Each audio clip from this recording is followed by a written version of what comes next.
Vse na svetu pride, gre. Vsi moramo umreti.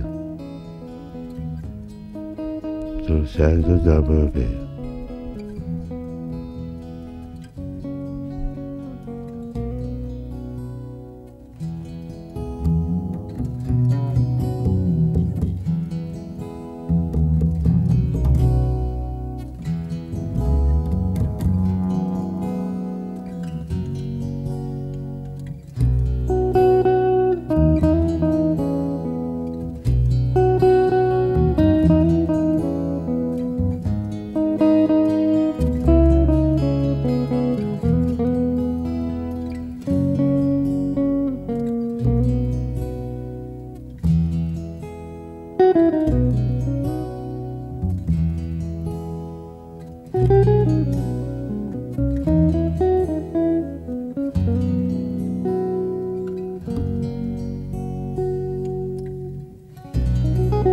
Takrat je bila ena zelo zanimiva generacija, Zdravko Duša, Pavel Zgaga, Srečo, pa še nekateri.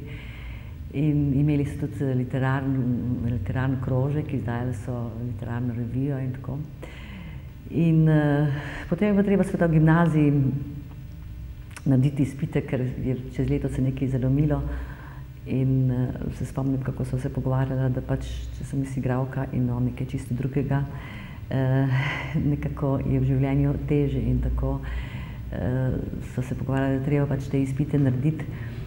Jaz sem takrat šla na gostovanje v Rusijo z znamenito predstavo ljubljanske drame Orestejo v režiji Miljeta Koruna in z izjemnimi igralci, Štefan Jodrolc, nepozabno, Clitemnestra in še drugimi prav izjemnimi igralci. No in vem, da sem mu poklonila en rokovnik in za vsak dan je bilo določeno, kaj bi bilo treba delati in na koncu, ko je bil pač izpitni rok, sem zalepila 2 lista in noter nekaj napisala ljubeznivega in tudi noter dala neko ljubeznivo tako darilo in sem rekla, no to pa odpri, ko boš naredil izpit in on je res te izpite naredil. In potem se je pripravila seveda na akademijo na sprejemni izpit, ki ga je uspešno opravil in prišel tudi en zelo zanimiv letnik. Tisto, kar je bistveno za tisto obdobje, to je bilo obdobje Pekarne, sem jaz gledal na Srečo tako, kar na nekega, kako bi rekel, ki je zli duh pri Jerci, zaradi tega, ker moram reči, da je bila Jerca sicer sijajna igralka, ona je tam delala sijajne predstave, tako da je tista publika bila zmeraj kar ob sapo. Je pa bilo tudi to res, da je ona pa zahtevala zmeraj honorarje. Moram reči, da je bila to njena, kako bi rekel, pravica, ona je v bistvu zmeraj postavljala zahteve za vse igralce, ne samo za sebe, to je res. Zaradi tega sem pa jaz imel zmeraj te hude težave, ker je bilo treba se boriti za večji denar pa na ljubljanski kulturni skupnosti in za te stvari sem bil pri Pekarni zadolžen jaz, za finance pa za to zgodbo. In potem sem jaz skozi bil prepričan, da je Srečo bil tisti, ki je zli duh, ki je v bistvu zmeraj Jerco nagovarjal, da se je tako vztrajno borila za tiste honorarje in za igralce in sem bil jaz kot finančni minister kar naprej v težavah. Brez institucije seveda igralec ne more egzistirati, on je bil pa dejansko po svojem celem habitusu upornik. Pa ne tisti upornik brez razloga, je bil en zelo inteligenten gospod, zelo načitan, eden od redkih igralcev, ali pa da ne bi podcenjeval igralcev, saj ni res, ampak eden tako načitanega igralca, pa tako razgledanega igralca jaz nisem poznal do takrat, razen Poldeta Bibiča, naprimer. In on je bil človek, ki je imel čist vsajen en odpor zoper ta institucionalni red in je imel nebroj in hudih težav zmeri z bodisi kot študent na akademiji, bodisi pozneje kot igralec v mestnem gledališču. Bil je v tem zelo podoben Gregorju Strniši. Problem socialne identitete. On je bil tako v tem svojem umetniškem, pesniškem svetu, tako da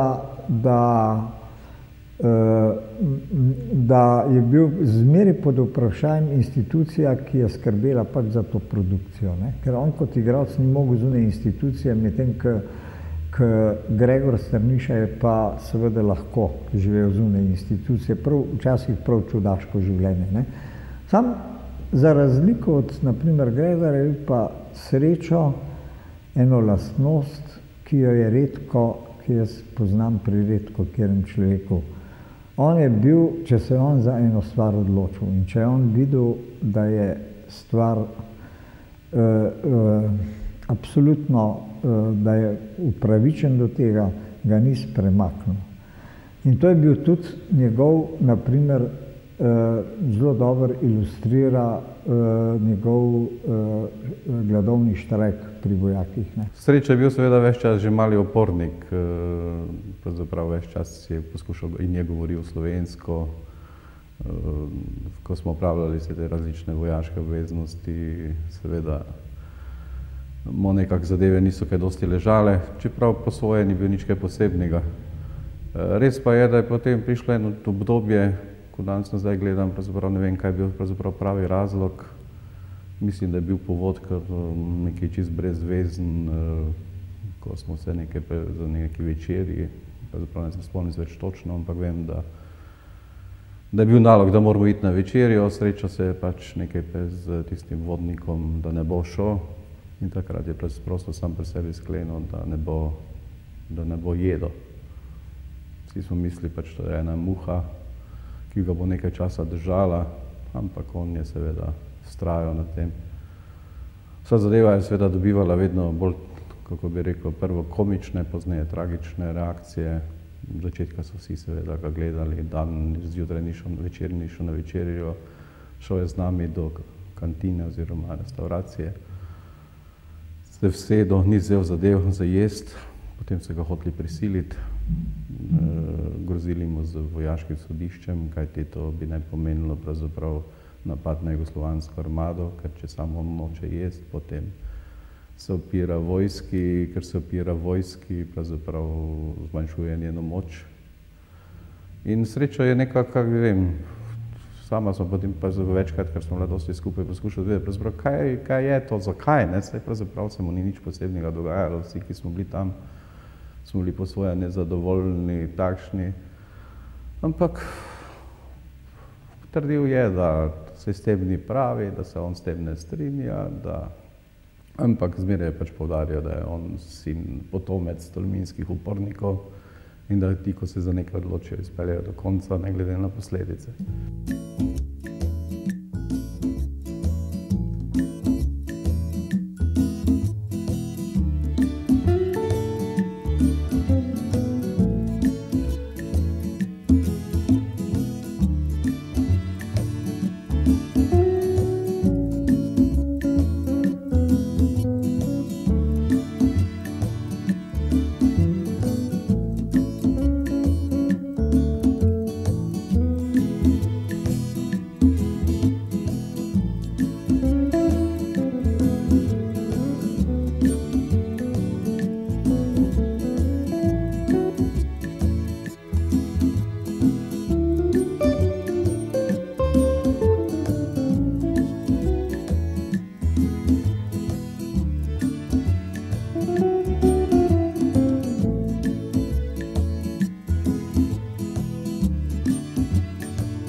pekarna je šla, on je imel pravzaprav enega tistega svobodnega prostora za delo sploh ni imel in sva midva skupaj ustanovila tako imenovano gledališče Proces, pa to more bolj.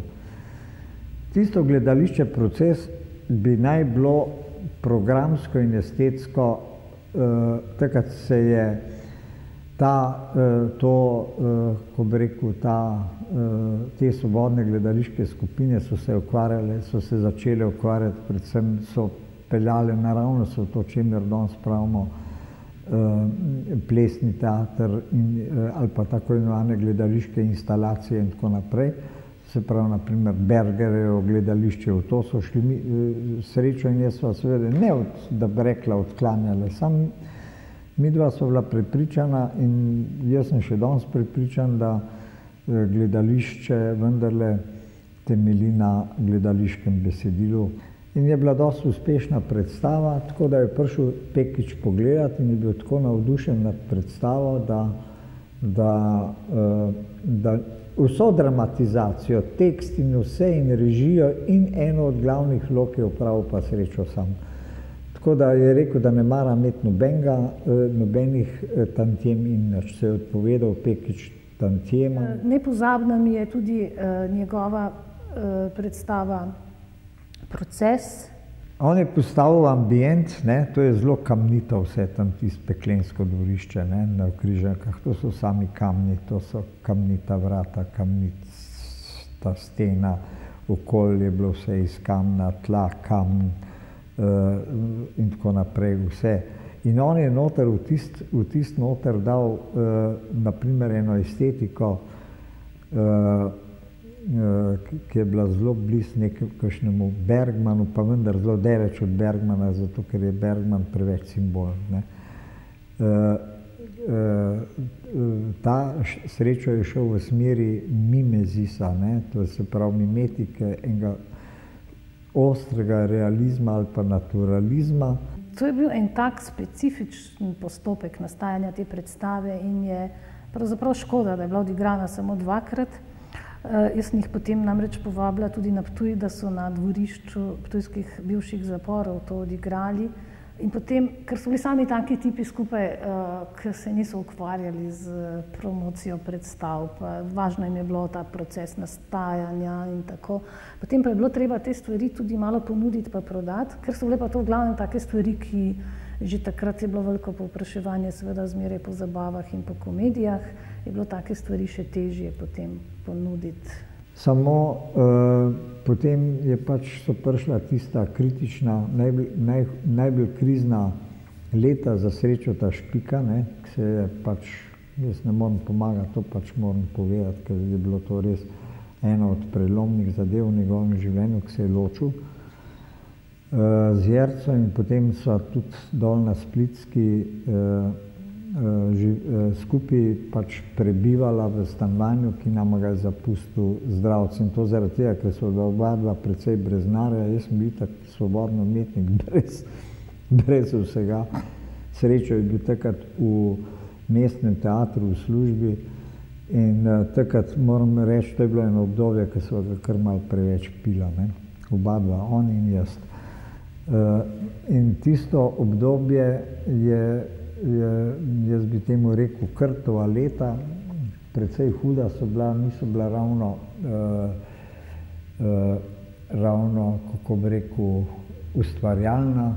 Midva sva se razšla, ampak mislim, da je bilo dobro, ker si ustvaril zelo lepo družino in dobil 3 lepe otroke in sjajno ženo, tako da se mi zdi, da je bilo najino druženje zelo lepo in zelo prav je bilo tako. On je bil le družinski človek, drugačen je bil od mene.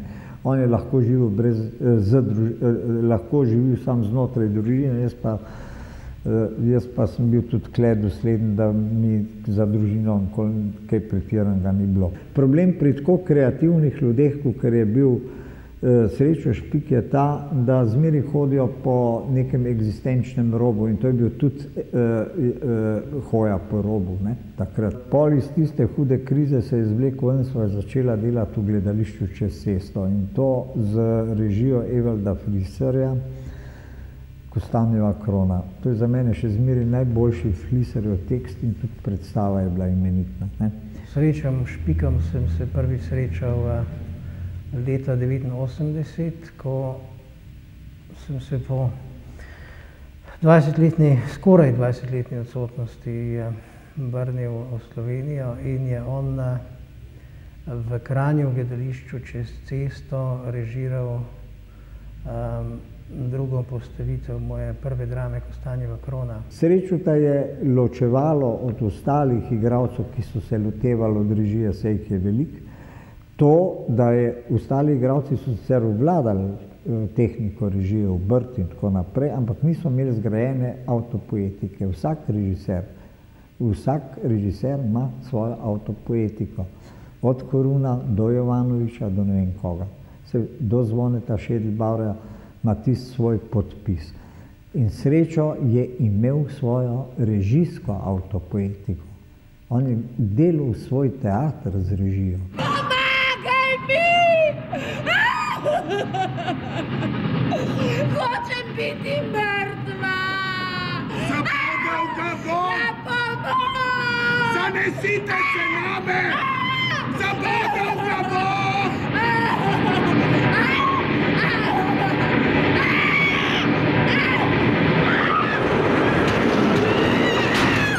Pa tudi strah jih je, da bi me naznanili.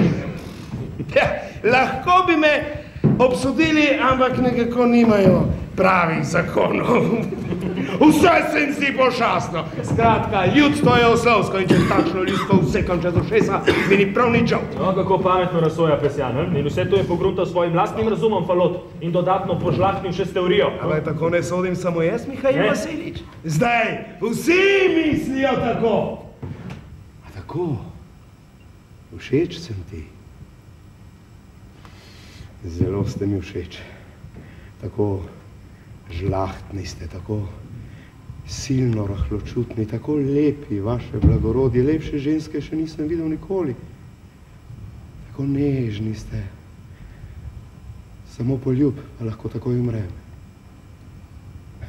Začne se smejati. Pa daj, reče, poljubi me, če hočeš. Natanko pri teh besedah mi je postalo strašansko vroče. Šel sem k njej, jo čisto narahlo prijel za ramo. Potem sem jo pa z vso močjo poljubil semle, na tole mesto, na lice in vrat hkrati. Obesil te bom na koške, da bom zdravil zločinec!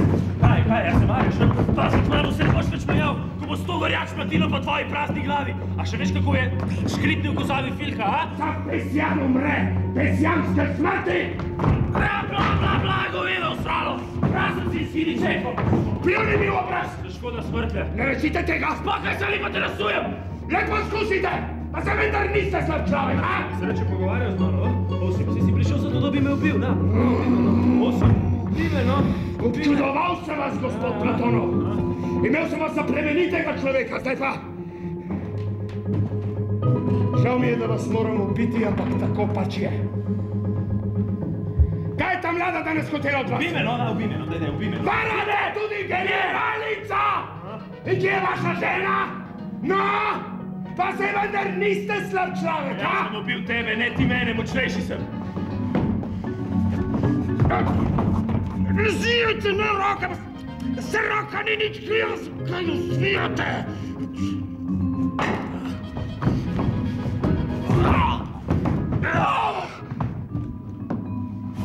Pa še to, v onstranstvu, lepo pozdravite generala Vojniceva od mene. Pusti me! Nočete umreti! Osip, moja roka, Osip! Mi pa ste! Osip, moja roka! Osip, pusti me! Osip! Roka moja! Osip, ne v hrbet! Osip, ne v hrbet, rajši v prsi! Osip! Osip, ženo in sina imam! Osip! Ne! Pustite me! Zabodal ga bom! Zabodal ga bom! Vodi stran, govedo! Osip, pusti ga pri miru! Zabodal ga bom! Ne bomi se, labo, zakaj mi se ne pomaga! Pravite stran, dožival hitro! umjeti. Prekleta! Še nesrečo si boš nakurbala! Zabrigovec! Zdaj se boš ti blažil pred nami v strane? Janko, pazi nož!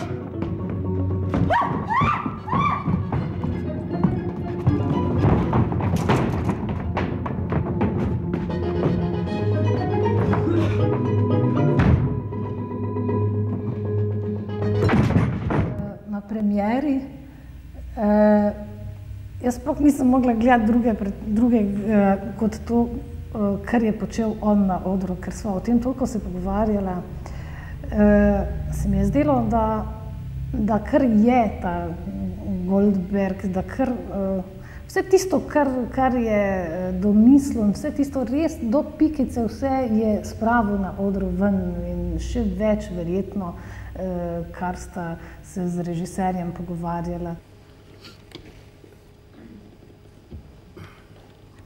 Kako se ima največ tako mogočni, vsemogočni je bilo vse, kar je rekla. Še kaj? Namili mi hrbet. Zelo profesionalno od nje, da je prišla z letališča direktno na vajo. Pregled ne bo, ki premakne meni kamen soseda svojega, kdor zapelje slepega, kdor se tujcu ne izkaže pravičen, kdor bližnjega na skrivaj premlati, kdor ubija nedolžne, kdor ne ljubi Boga! Ampak poglavitno nekakšno Reader's Digest verzijo mi je z nohti vpraskal ti dve kamniti plošči. Daj pokaži.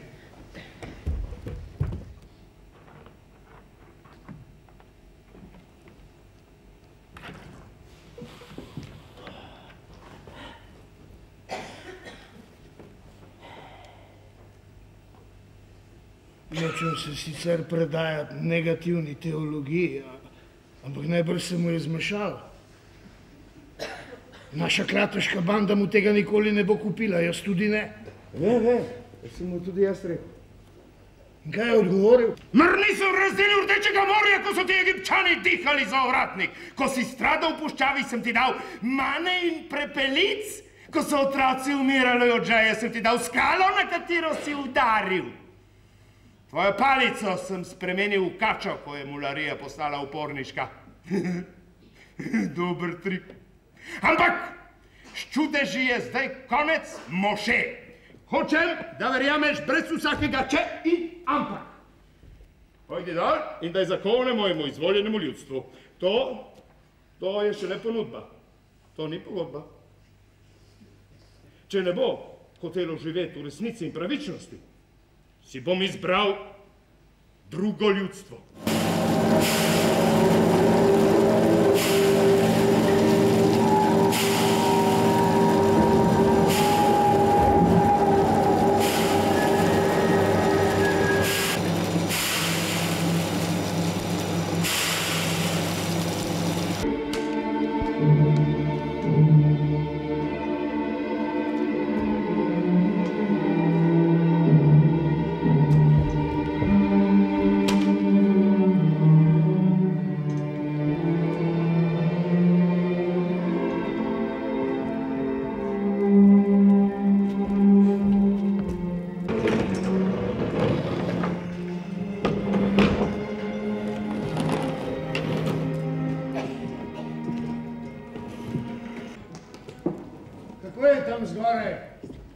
Ne preveč udobno. Ko prideš na svoj prestol. Se ne bojiš Boga? Moment.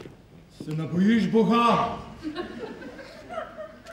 Spomni se me, prideš na svoj prestol. Galopirate okoli Goldberga, gobo imate namočeno v kanabis, kar naj bi olajšalo njegove bolečine.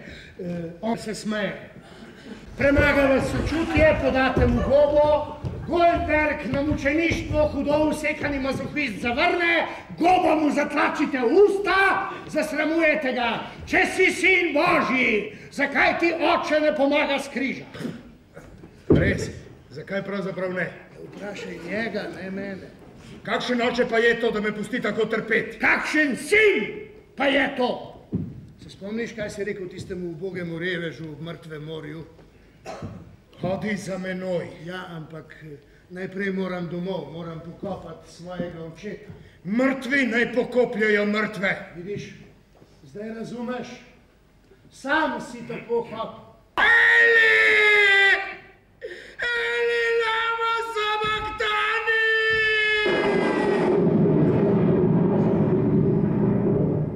Sreča Špik je bil, kakor ga jaz poznam, po svoje silno kompliciran človek. Strašno zanimiv, to je za igralca najbrž neka določena nujnost. Pri njem je bila ta igralska potenca, bi rekel, še posebej poudarjena. Zdel se mi je človek, ki ima neverjetno veliko idej, ki se je spuščal na različna področja in seveda vsa ta področja strnil v tem svojem delovanju na odru. Jaz ga seveda poznam predvsem z odra in spominjam se ga predvsem iz predstave Za narodov blagor, ki smo jo 93. leta delali v mestnem gledališču Ljubljanskem. Tam je igral dr. Grozda in po mojem mnenju enkratno. Če ste nedolžni na mi, čemu se bojite njegovih pisem? On je bil pošten človek. Revolucionar je bil! Jaz ne dajem kruha ljudem, da bi mi rasli čez rame, da bi delali proti meni. Prvo je meni moj blagor. To upoštevajte, prosim.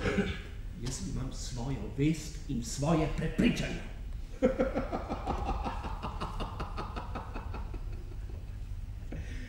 Žurnalist ne sme imeti prepričanja.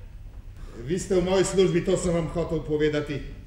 Uvažujem vas, ker ste nadarjen človek, ali rabite to nadarjenost, kakor vam je plačana. Na ta način bo vse v redu.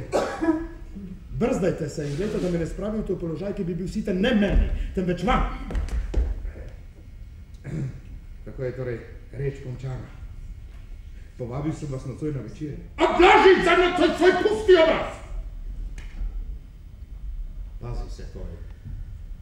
Premisli vsak pogled in vsako gesto. Nocoj pride Grudnovka in Grudnovka je lepa ženska. Delaj, kakor sem ti povedal! Oče moj Amaru, in zdaj, ko je svoboden in ima denarja, misli igrati veliko vlogo, tudi oženi se morda.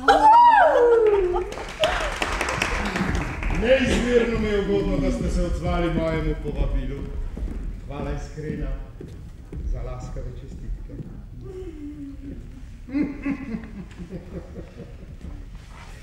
Nekaj lepega je, če posluša človek tako ganljive izraze narodove hvaležnosti, kakor jih poslušaš danes ti, moj stari prijatelj. Čestitam ti zaradi tega še posebej. Ne razumeš ničesar, nisi sposobna za nobeno stvar. V moji hiši pred mojimi očmi mi ga okupirajo. Oba dva ga imata že pod pazduho. Jaz tega ne trpim. Odveslej k njemu, trga priveslej k Matildi. Naj intrigira, kakor mu drago, meni je vseeno, bo njegova škoda. Nehvaležno je to od Grudna, tega človeka, ki ste mu vi sami napravili kariero, ne glede na veliko moralno izgubo, ki bi jo pretrpel narod, če se ne obvarijo disciplina tudi med prvaki. Grudni, veste tako? Blagorodje, prostite, da motim. Samo besedica, kratko besedica. Tukaj imam eno pripombo, ki pravi: Srečo, preveč se razdaja, malček bolj zadržano, vendar dinamično in razčlenjeno kakor doslej. Pomeni, da je treba igrati bolj notranje intenzivno, manj zunanjega trušča. Ukaz Ščuki naj mu zaveže čevelj lahko pove kot slab vic, kakor da ne misli zares, in je Ščuka tisti, ki stvar zagrabi in naredi afero. Sreča je bil namreč ne samo dinamičen igralec, imel je neko, bi rekel, skoraj demonično sposobnost prezence, prisotnosti. In zdi se mi, kakor da se tale pripomba nanaša prav na to njegovo sposobnost. Povsod so vam bili zapetani. Moja roka je čvrsta. No, nikar ne mislite, da sem špekuliral na vaše bogatstvo, na vaš vpliv v tistih visokih krogih. No, morda mimo grede. Ko bi se nihče ne pulil za vas, bi vas pustil najbrž tudi jaz pri miru. Povedati vam... Vendar je bolje, če ima človek pripravno palico. In gledajte, za tega, da mi je tako zelo prijetno, da stopi v intimno razmerje in v sorodstvo. Tega si skoraj nisem upal želeti. Prišla je kar sama od sebe. Ali jaz nisem nikoli na migre. In zdaj sem močan! Tako močan, da bi mi bilo dolg čas brez bojev. Moje žile so do vrha polne krvi. Krasno je, če ima človek sovražnike. Povem vam odkrito, gospod doktor, če tudi mi je... Dobrodošli, prijatelji. Le sedite, takoj pričnemo s stvarjo. Kaj mislite, gospod Gornik? Pozabil sem vam povedati, da ste bili včeraj izvoljeni za predsednika organizacijskega odbora. Ali, oprostite? Ne bojte se, ne bo vam treba nič delati. Vi imate napačne predstave o teh predsedstvih.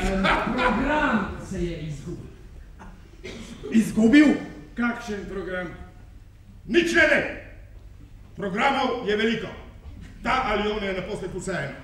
Treba je samo, da so besede dolge in lepe. Posebno treba naglašati zmirnost, dostojnost, poštenost. Ne bledite, kaj vam bo zmirnost in poštenost v današnjih časih. Slišite? Ja, seveda, kaj bo njemu poštenost? Treba je, gospoda, da se v teh težavnih časih, ko je v nevarnosti narod in njegov blagor, združijo vsi dobro misleči elementi v krepko falango.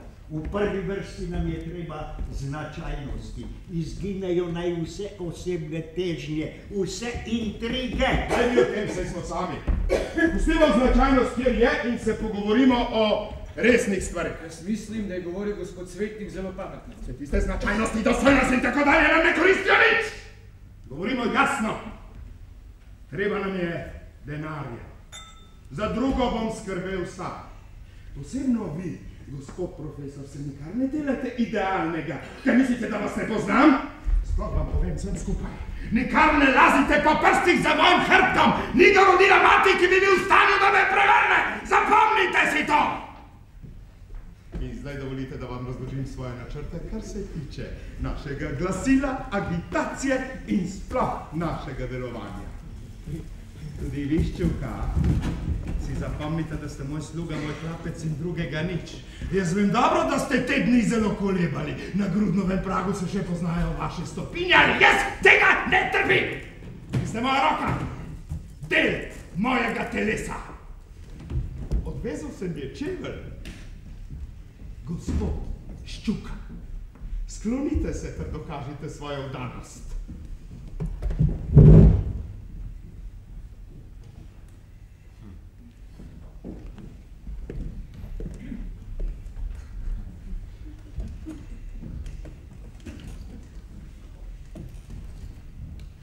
Gospod Ščuk, jaz sem se ozrl stran. Vsi igralci imajo strukturo svoje vloge pod kapo, zdaj poskušajo določiti robove lika, meje, zato gredo čez mejo in čez rob. Mejo spoznaš tako, da jo prekoračiš. Ta pripomba, mejo spoznaš tako, da jo prekoračiš, pravzaprav, to se mi v tem hipu zazdela, na nek način, bi rekel, skoraj temeljna za označbo, za ovrednotenje Sreča Špika v slovenskem gledališču. Mislim, da je bil en posebej strašno zanimiv, strašno pozitiven, strašno, kako bi rekel, v tem smislu tudi revolucionaren fant, ki je odkrival nove svetove prav s tem, da je tu in tam, kjer se je pač to dalo in kjer je bilo to smiselno, prekoračeval neke standardne meje, ki se jih morda drugi niso upali ali pa niso imeli niti nosu za to, da bi odkrili tisto, kar je onkraj meje. In jaz plezam.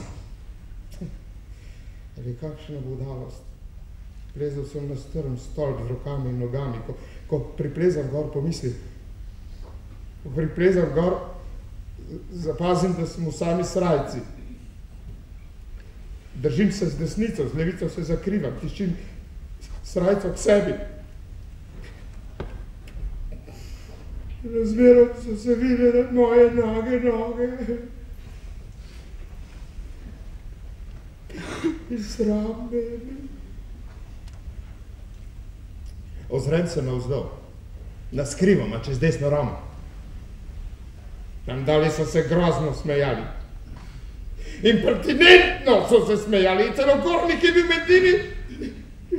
In jaz pomislim, v same stranci. Tedaj huškne Bogva, odkot nekaj mrzlega krok mojih nog. Stresem se, pobrcam za hitro.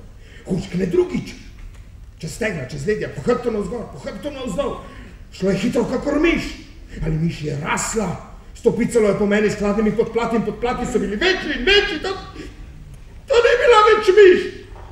Bilo je, pa vrag vedi, kaj je bilo.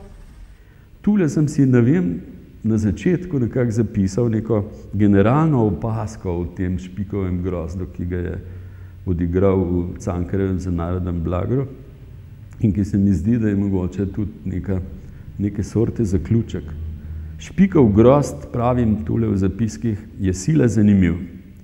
Nabit z energijo, s prevzimajočo prisotnostjo, v nemo, ki gre nekako čez, kot da mora na silo priti do konca, kakršnega koli že. Kakor da je obsojen na delovanje, na gibanje. Kakor da se mu neprestano mudi. Pri tem pa ga ves čas preganja strah, da bo vse zamudil. Mogoče so te besedice nekako, vsaj v mojem spominu, bi rekel, neka osrednja slika, ki jo nosim v sebi o Sreču Špiku. Čeprav najbrž po drugi strani, s tem ne mislim samo na njegov prezgoden konec, na njegovo bolezen, s katero se je boril pravzaprav še z večjo vnemo, kakor sliki na odru. S tem mislim na to, da smo pa svoje pravzaprav vsi obsojeni na ta čas, ki nas preganja, ki nas omogoča, ki pa nas konec koncev neusmiljeno tudi odrine v pozabo.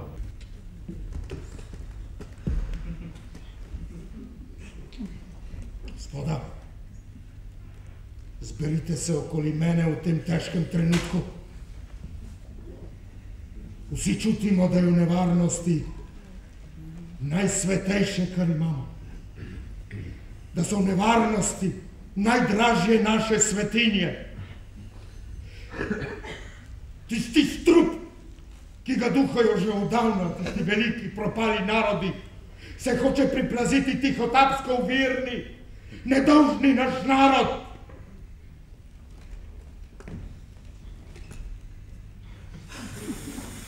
Kdo je razbil te šipe? Pri Tristanu in Izoldi, ki je seveda neke vrste sodobna različica tega starodavnega trubadurskega mita, je Srečo igral zelo zahtevno dvojno vlogo. Igral je trubadurja, ki pa se potem v drami pojavlja tudi kot eden od treh protagonistov in je moral tako rekoč s preoblačenjem skakati iz ene vloge v drugo ves čas. In moram reči, da je bil pri tem neverjetno dober, da si je v trenutku znal, stopiti iz enega čutenja v neko popolnoma drugo, celo diametralno nasprotno. Nažalost pa seveda se je že takrat, ravno ko smo pripravljali to predstavo, smo zvedeli, da je bolan. Vadili smo v Slovenskem komornem gledališču v Vodnikovi domačiji Tristana in Izoldo Evalda Flisarja in nekega dne Srečota ni bilo na vaju. Smo vprašali Flisarja, kako to, da ga ni, pa je rekel, ja, Srečo me je poklical, rekel, da je bolan. Sem rekel, kamo pa je?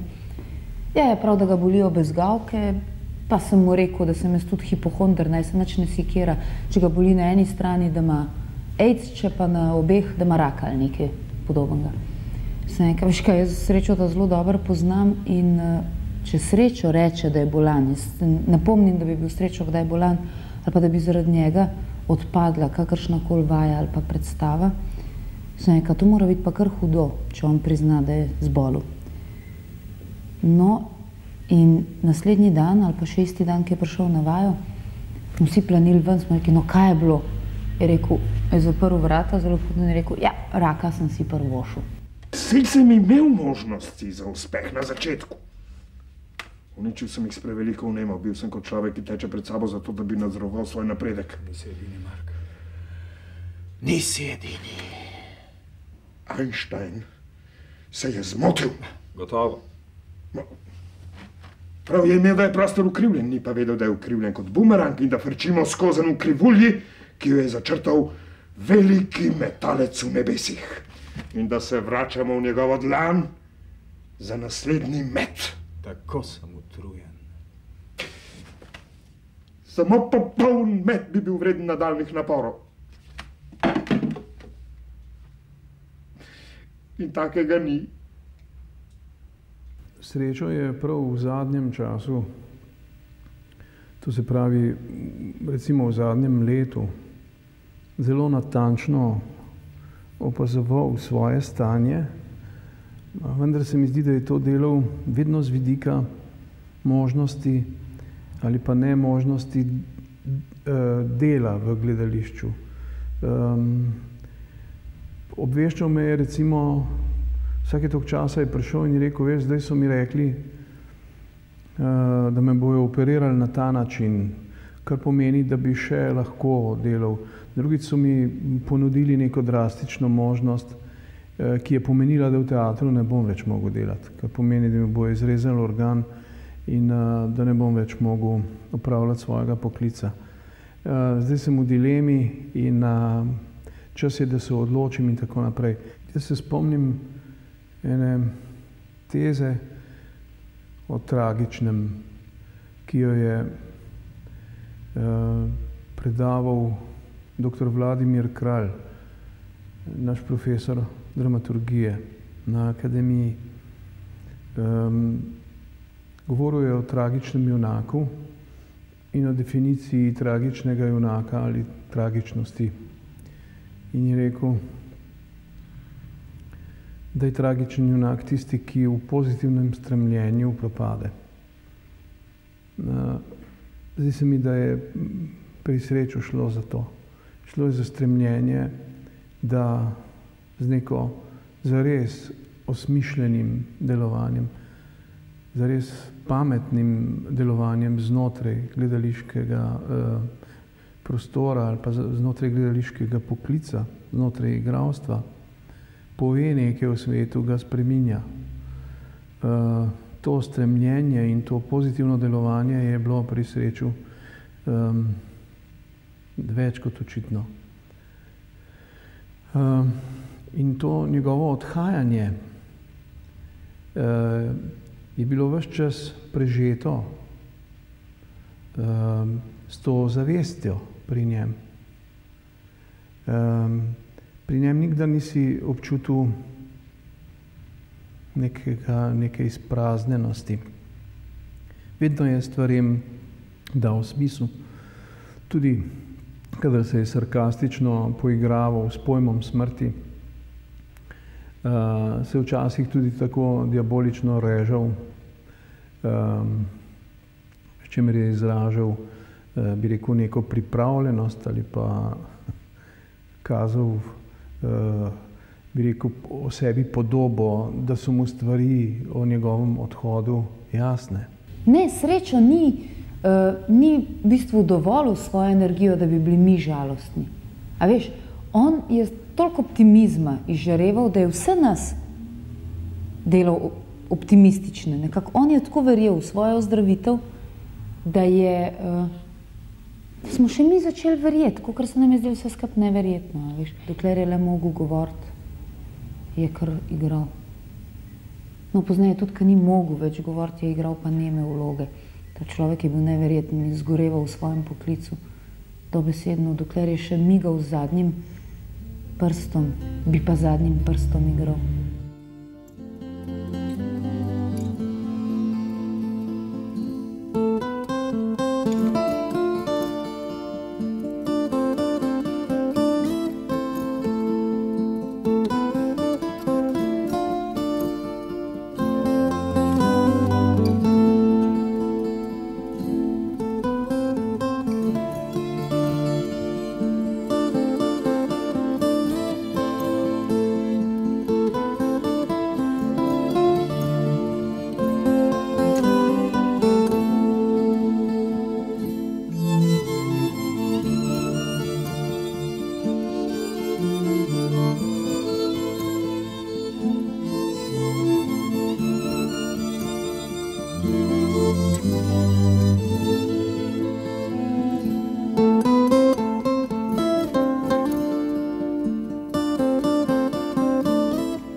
Grbac Per Markovčič, Grbac Per Markovčič, prosim. Pa se tako te poklikajo, pa greš pred publiko. Ampak, zakaj? Zakaj ta posel in kaj ti ta posel da? Fino je, fino. Po nekih neraziskanih planjavah iskati odgovore na vprašanja, ki se ali pa se ne postavljajo. Iskati nove pokrajine eksistence, nove pokrajine duhovne avanture, nove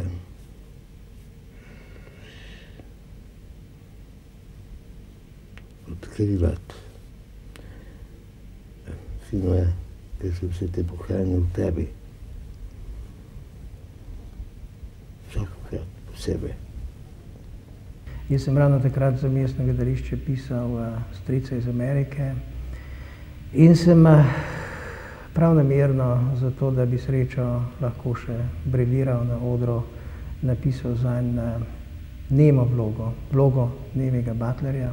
Srečo mi je takrat rekel, veš, to vlogo bi pa jaz rad igral, sem rekel, pa kaj si ti nor?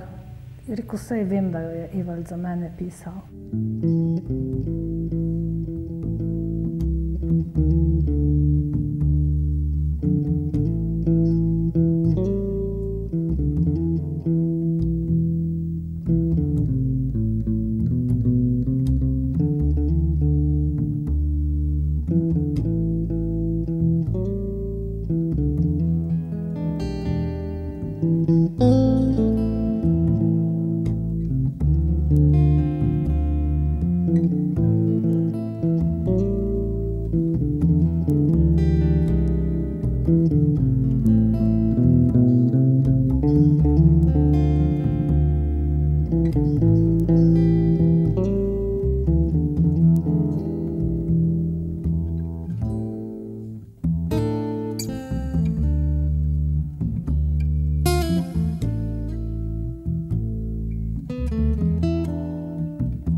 če obesim še tole, bom ustvarila vtis natrpanosti.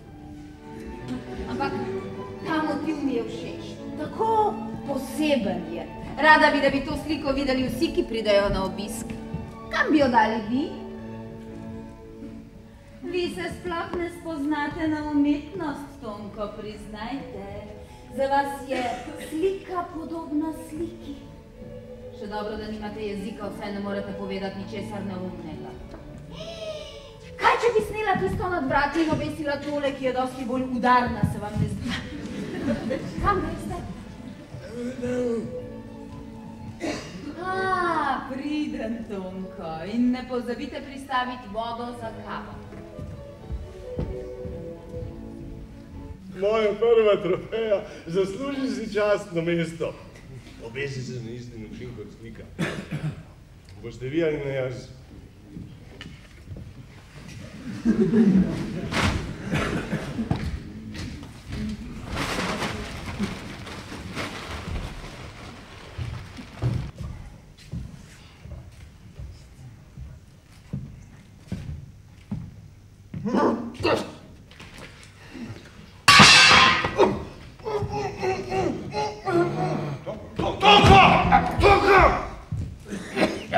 Napad me!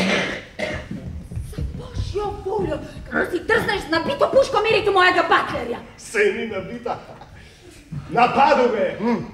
Neumnost! Streže mu pospravlja za njim. Ali gre on, ali grem jaz? No, potem je odločitev zelo enostavna. Šla bom jaz. Tvoja trofeja.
No,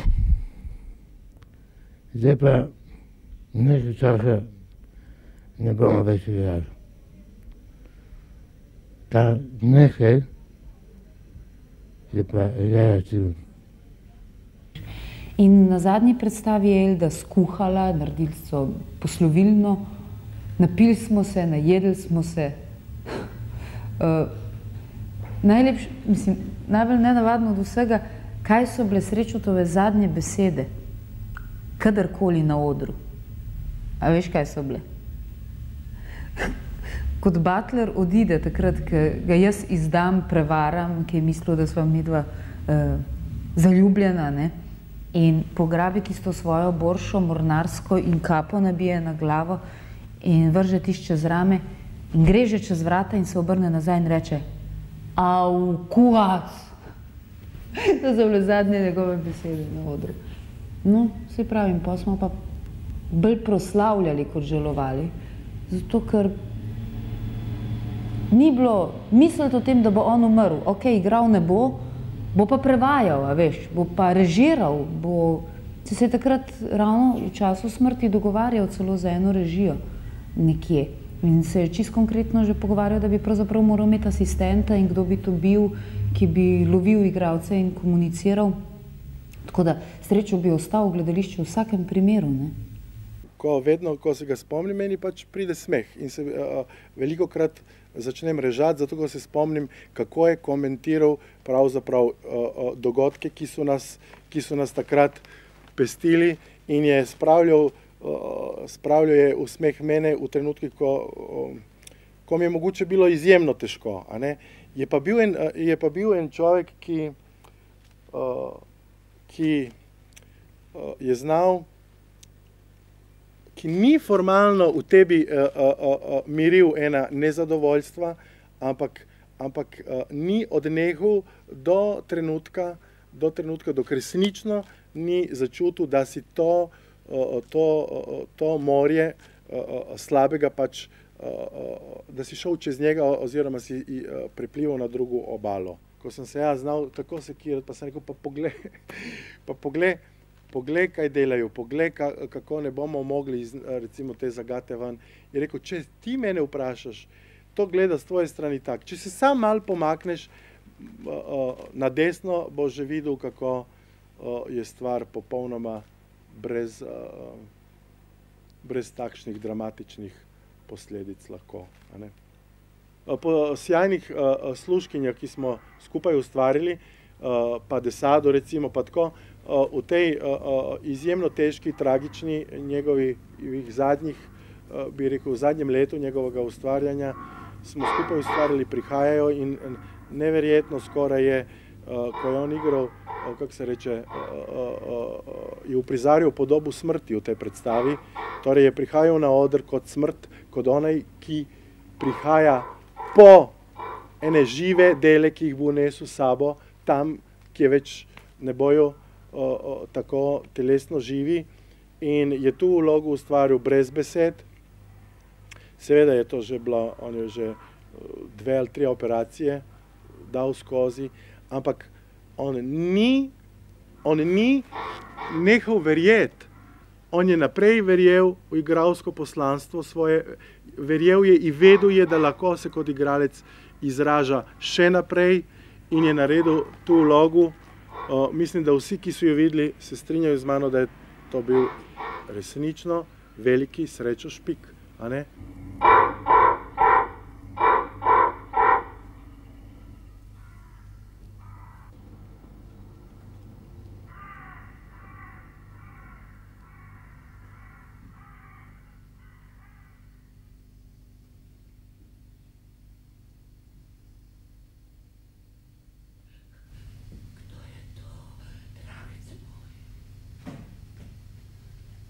Naš vladar je med nami.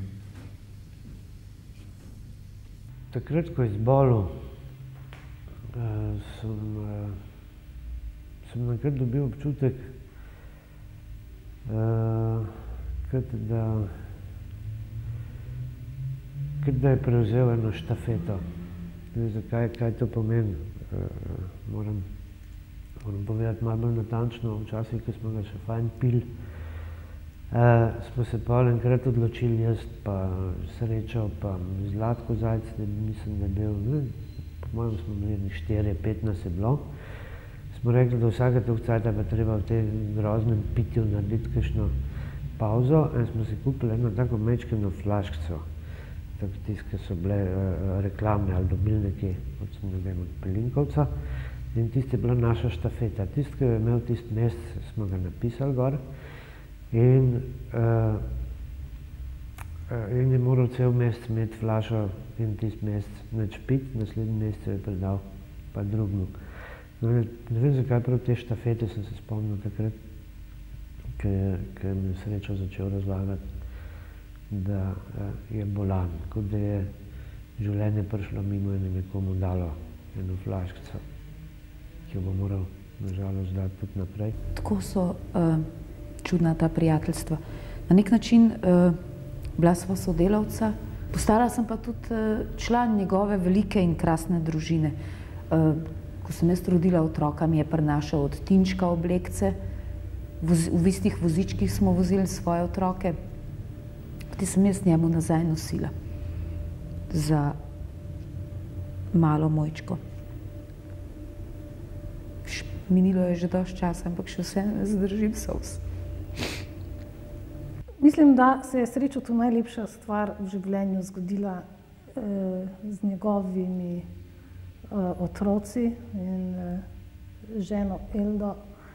Postal je drug človek, ki ga smo čisto drugačen, kot smo ga poznali prej v tem svojem privatnem, intimnem življenju. On je bil idealen oče, vzgojitelj,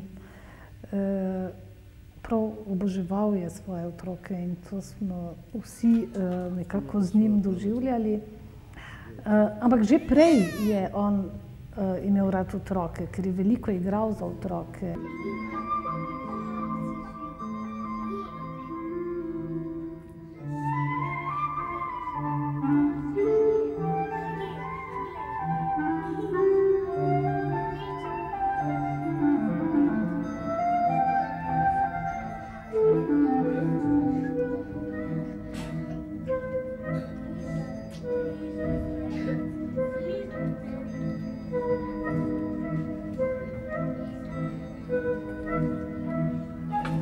Povedati moram, da je tisti prizorček s ptičkom, videk ptiček, mislim, bil vrhunsko narejen. Srečko, tebi tudi, Davidko, to čestitam, zelo dober. Hvala. Vam sem prišel, ime mi je Franc, komedije vam bom povedal zdaj začetek in konc. Da boste vedeli, med igro se ne smete ne smejati, tiho imate biti. Pa še to vam povem, vsakdo dobro posluša in gled drugače komedije ne bomo igrali naprej. Ta mlajši sin bi od očeta rad svoj delež imel, zato da bi odšel tuje in neznane kraje, da bi užival veselje, igre in oraje. On bo očeta zaradi deleža silno pestil, tako da se bo brat na njega jezil. Komu bo oče delež dal, se bo podal v tuje kraje. Se bo z lajdrami okoli vlačil. Vse bo pognal tako, da še Birta ne bo plačal. Birt mu bo vzel konja in plašč. Lajdra pa gvant, da pojde brez plač. Revež ubogi gre po poti naprej, za uboge ne prosit vsaki gre. Nihče siromaku kruha ne da, zato se domov k očetu poda. Dobro, pazite, kaj potem se bo. Sam hudič, ga bo skušal močno. Potem mu pride angel Božji pomoči in ga odpelje domov koči. Oče bo veliko veselje imel, ko se bo izgubljeni sin vrnil domov. Ali brat se bo nanj silno razjezil, ko bo videl, da je raztrgan in ušiv.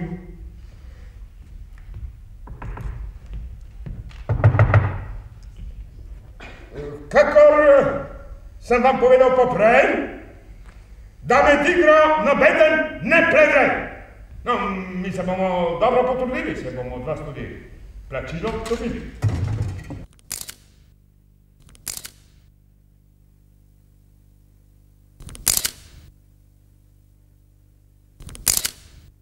Sreča sem fotografiral 6. februarja 1995. leta, se pravi dan, preden je prejel nagrado Prešernovega sklada. Portretiran je kot zabeležba podobe, ki ostaja za nami. V neki relativni večnosti je bil poseben obred v najnem enoletnem snemanju ali poslavljanju, kakor že hočete.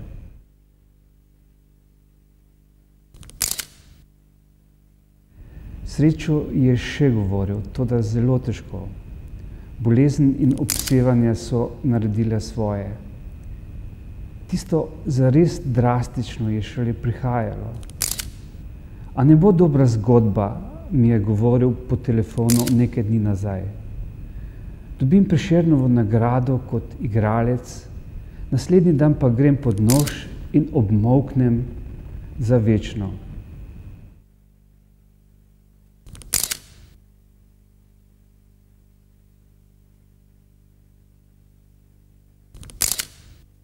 Naslednji dan je Srečo dobil nagrado Prešernovega sklada. Ko gledam danes, po 5 letih, te posnetke, imam občutek, da je ta nagrada Srečo veliko pomenila. Pa ne samo zaradi vseh odrekanj in vseh vlaganj, ki jih je dal v igralski poklic, ampak tudi zaradi družabnega srečanja, zaradi srečanja s prijatelji. Ne vem, takrat nisem imel tega občutka, ampak danes sem vse bolj prepričan, da je vso to poslavljanje bilo del obreda, del odhajanja.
Spomnim se pa čist tistega zadnjega srečanja, ko smo na zadnjem obisku, ko mi je povedal, da bojo ga drugo jutro operirali.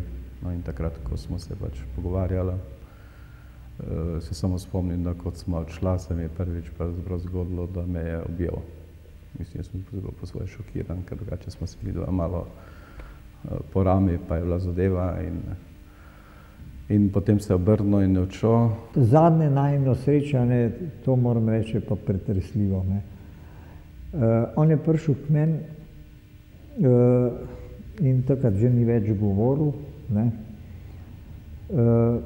ni več govoril, ni mogel govoriti, in je imel sabo tisti notes in mi je prinesel vse dokumente za penzijo. In sicer za tisto posebno penzijo, za invalidsko penzijo. Ali posebno. In jaz sem pol tiste dokumente lepo zbral in pa sva šla še na eno kavo. Meni se je pravzaprav nekako odkrit povedano, mene je bilo grozno. To pa je bilo mene že takrat pri Pirjevcu. Jaz enostavno nisem spravil tega skrb, da bi šel z njim še na kofe. Jaz sem se bal, da bom začel jokati tam pričo njega. In tako sem se počutil in zato sem nekako, namesto da bi šel z njim na kavo, ko me je povabil dol, sem rekel, da nimam časa. In to mi še danes leži na duši. Zaradi tega, ker on je bohet, kaj se je on mislil takrat. Prvič v življenju sem doživljala odhajanje tako od blizu in tako postopoma. Od tistega prvega raka sem si privoščil do zares trenutka, ko je ležal v komi, rekli so, da še sliši in sem ga prijela za roko in sem klepetala z njim. Včasih smo, vem, velikokrat ljudje rečejo, umrl je, pa mu nisem uspel povedati, da ga imam rad. Pa nismo si povedali vsega. In takrat se mi je zazdelo, da imam zadnjo priliko, da mu to povem. Bilo je to 3 dni pred premiero, Ljubezen, seks, terapija, teksta, ki ga je on prevedel. Prinesla sem mu gledališki list, sem rekla, da ga vsi lepo pozdravljajo, da predstava napreduje dobro, da ko bo prišel k sebi, naj si pogleda ta gledališki list, da mu ga bom odložila zraven na polico. Slišalo se je samo njegovo dihanje, držala sem ga za roko in takrat sem mu povedala, da ga imam rada. In se mi zdi, da je to največ, kar sem lahko tisti trenutek naredila. In da upam, da me je slišal, pravzaprav sem prepričana, da to ve. Zanimivo je pa nekaj, ogromno so bila skrb.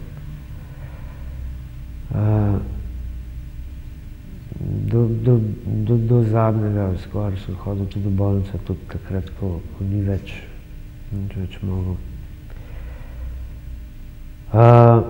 Ampak nikoli nisva rekla besede smrt. Vse na svetu pride gre, vsi moramo umreti, to vsak dobro ve.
Križem svet gredo stopinje, križem svet gazi po snegu, ena izmed njih je moja, na njo